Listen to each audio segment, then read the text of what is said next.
Hello, everyone, and welcome back to our third segment of Sports Central. Hank Long, along with Neil Duncan, and I have a question. I know. Here we go. How did they do all that in the Polk Museum of Art? Well, they actually were looking from the museum at Sun and Fun, so that's how you do that. Big segment there on Sun and Fun. My bad at the beginning, but anyhow, hey, here we go. Third segment brought to you by LEGOLAND Florida, and if you don't know where that is, it's not at the Polk Museum of Art or Sun and Fun. It's in Winter Haven. Winter Haven, Florida. Gosh, you gotta love the place. Well, we have a great third segment, a great guest, Patrick McGee, race director for IronKids. The race Saturday before the Ironman 70.3 in Haines City, and we're gonna tear it up again this year with a great, fantastic Ironman event. Absolutely, it's great to be back, and we're looking forward to our second year in Haines City and Polk County. Well, I know Polk County is excited. Of course, we were very excited last year to have the first year up there in Haines City, and all the competitors and all the fanfare that is an Ironman, and a unique event. And it's not your typical event, is it? No, it's a unique event. It combines three sports all into one: swimming, biking, and running. And that's how it originally started many years ago. Is the best swimmers, the best bikers, and runners all had a bet against each other on who was the most fit and who was the most in shape. So they said, all right, well, let's combine the three, and the person who finishes and wins, we'll call him the Ironman. So that's a little bit of history on it, and now we're here. That was in Hawaii 35 years ago. We're celebrating our 35th anniversary. Wow. Now we're here in Haines City, and here doing it again. Before we get into this event, though, you got my interest. When they did this back then, and was there an event where one athlete was the more fit than the other?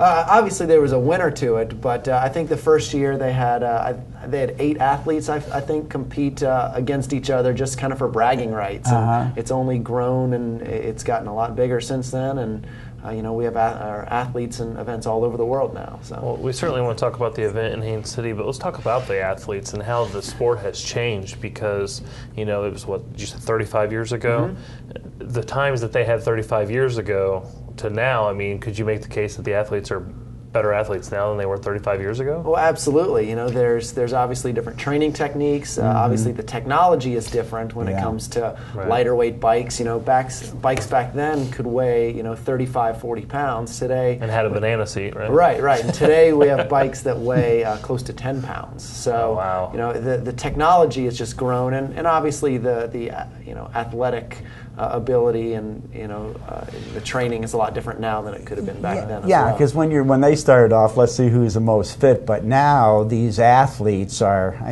it's a job. You know, I've got to swim so much, and I've got to have a program for my swimming. I've got to run so much and have a program for that. And then I got to find time to ride a bike, which can probably take some of the longest time to get a long bike ride in. 70.3 mile bike rides a haul. And back then, you had athletes who were just competing against each other for a bet. These days you have professional triathletes who are out there, athletes in the world, to compete, in the event and to make it to our World Championships in Vegas, and ultimately our Ironman World Championship out in Kailua Kona, Hawaii. Well, the event in Haines City, the United Healthcare IronKids National Series, Friday, May 17th is the expo from 12 to 7, correct? Correct. And then the actual IronKids race is at 7 a.m. Is that right? It'll take place at 7 a.m. on Saturday morning. Right. We'll have athletes from all over the state, all over the country, and all over the world coming to Haines City to participate in this United Healthcare IronKids Triathlon. Well, just like we said with the Mayfairies, if you were here and heard them earlier, where are they coming from? Just give us some of the destinations. I have a lot of athletes coming from Puerto Rico, some coming from Costa Rica, and I just spoke with somebody yesterday who's flying in from Colombia to participate in this event. Both a child and an adult coming in to compete in the event weekend. So now with the IronKids, they start at 7 o'clock. From age 6 to 8, they swim 50 yards, they bike 2 miles, they run 500 yards, and then the 9 to 11-year-olds swim 150 yards, bike 4 miles, and run a mile, and 12 to 15-year-olds swim 300 yards, bike 8 miles, and then run 2 miles. Are they swimming in the lake too, or do they swim in a pool? That's a new thing we've changed for this year. Last year they were swimming in beautiful Lake Eva. This year we've decided to move it to the Haines City Community Center pool. Right there in Lake Eva Park, and it's a fantastic venue, and we're really looking forward to doing the pool swim this year. So which one of these divisions do I get to compete in? I would suggest the youngest to one. 8. Just, Listen, 12 to 15, they bike 8 miles. I don't drive 8 miles without being tired, so I don't think I'm going to well, do it. and I've done a few triathlons in my day, and some of these 6-year-olds, 10-year-olds, 15-year-olds could go out there and put a whooping on me. Well, what kind of times are they bringing in at these ages? The distances vary, so the times will vary. Our fastest, oldest athlete, the 12 to 15-year-olds, the fastest athlete will do it in approximately 35 to 40 minutes, and then it kind of breaks down from there. Taking a look at some of the footage from last year's event, you can see that these kids just go all out and really can get after it. Absolutely. Those little kids are quick. They'll give it a full sprint for that 2 miles or that 500 yards, and we make a joke saying that the parents need to bring their running shoes out as well, because if they want to get a picture of their kids, Right. They're going to have to follow them along. Patrick, how did you get involved in this? I actually started with the Ironman company and the IronKids portion of it a few years ago. This is my 5th season going into it. I started as an intern right out of college, and then I eventually moved into operations, and I'm here now. I'm producing almost 15 events across the country just this season, so I'm very blessed to be a part of the Ironman family and to run the IronKids section of it. Well, fantastic. 7 a.m. Saturday, May 18th is when the IronKids race starts, and then from 9 a.m. to about 5 p.m. the adults start checking in, start rolling in. The official Ironman store is open, Expo in the Village, because it's not just a course. There's a whole village that goes along with this event. Tell us a little bit about that. Absolutely. In Lake Eva Park, we have our Ironman Expo Village.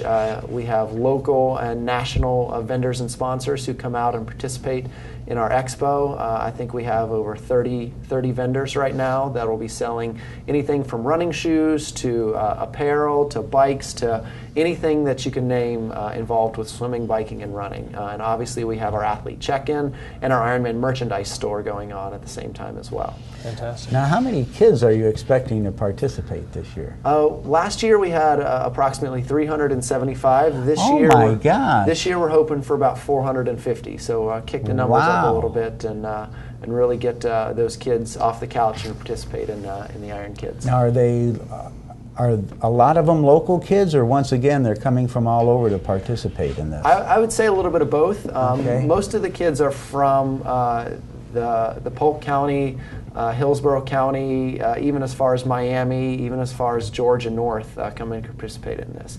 And obviously we have athletes coming from out of the country, out of the state. And if you got a dad running or something, he's going to bring his kid or his little brother or absolutely. something like that. And with that, we have a little bit of both. We have some athletes who will make it a family weekend where the adults will participate on Sunday and the kids will be on Saturday. Mm-hmm. Other families just have kids who have chosen triathlon as their sport of choice, and they want to be a part of the biggest and the best of them, the IronKids event. Now, if you're a spectator, what part of the course is the best? Where on the course is the best place to be?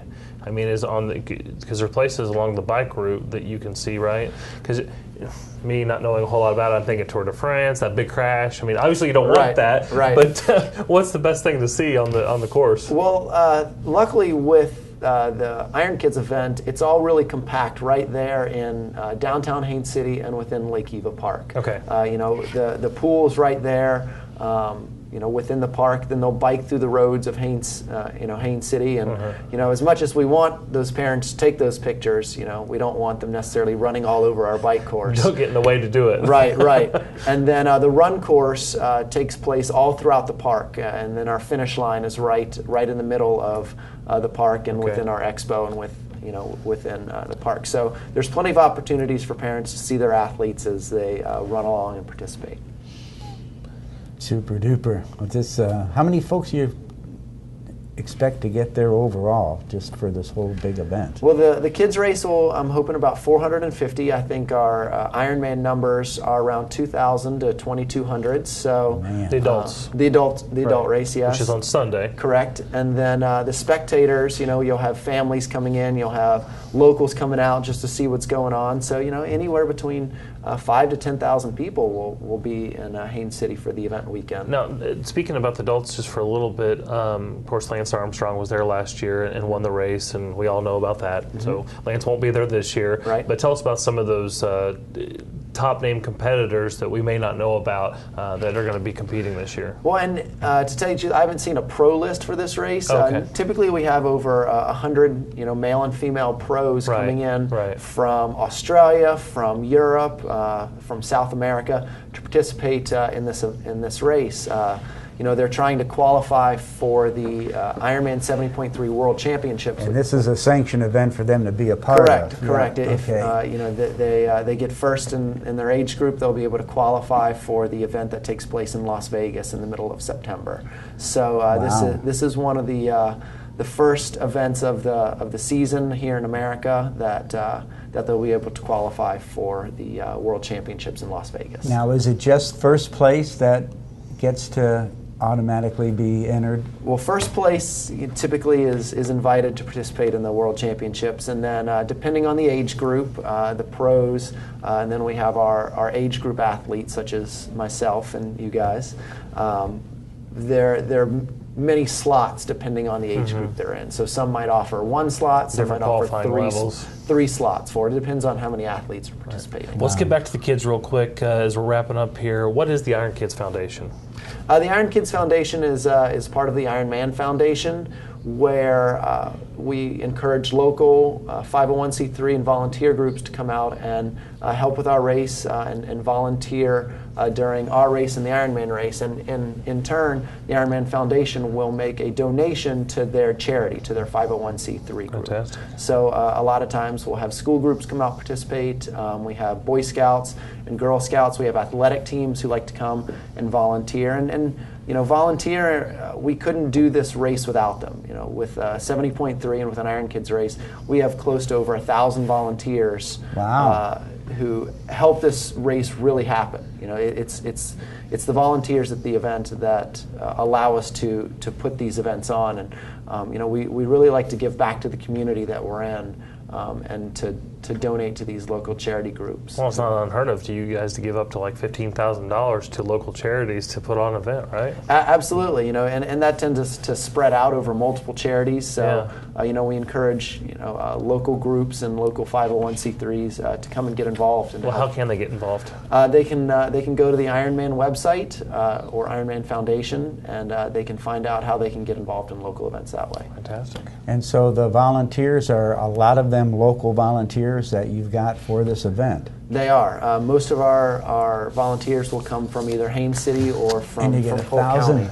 People just from our community to Absolutely. help out. That's a big undertaking right there. It is, and we're proud to work with them, and like I said, we couldn't do those events without them, and we're really grateful for the Polk County Sports Marketing for helping to recruit those volunteers and to put those volunteers together for us. Well, you guys have been fantastic. This is the second year, and looking forward to many, many more great, fantastic years and events with you guys. Patrick, we appreciate your time and stopping by to see us here on Sports Thanks Central. for having me here, and if you guys, I'll train up. We'll see you out there. Yeah, I've got my running shoes on right now. I'm going to shed this jacket after this show. Running away. I'm blasting my big 15-mile run or something like that. Well, I'll tell you an event that I will run to, and I'll run to it every year. It was the first annual Florida Ice Cream Festival that was held at Joker Marchant Stadium.